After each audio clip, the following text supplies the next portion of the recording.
But I'm quite glad in the end that I didn't take notes. I didn't take notes on tracks either. Because when you How do you remember it then? Well, it's interesting. When you go back to look at what happened, it's like looking at a landscape. The unimportant stuff falls away and you're left with what was important or what felt important.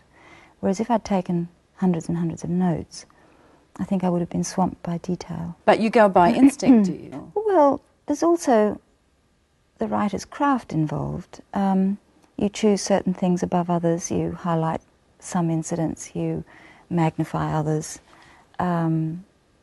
It's not just telling a tale of what happened, it's making an object, an artefact that's hopefully enjoyable to read. So I think it happens to writers too that memory does get a bit mixed up with what you imagine. So memory and imagination tend to sort of feed off each other. Although the writing process is difficult for you, it must be wonderful to have, you have here then, a kind of record of your journeys, which could easily have been eclipsed by other things. Oh yes, I mean I think that's why I write, in order to make life real somehow.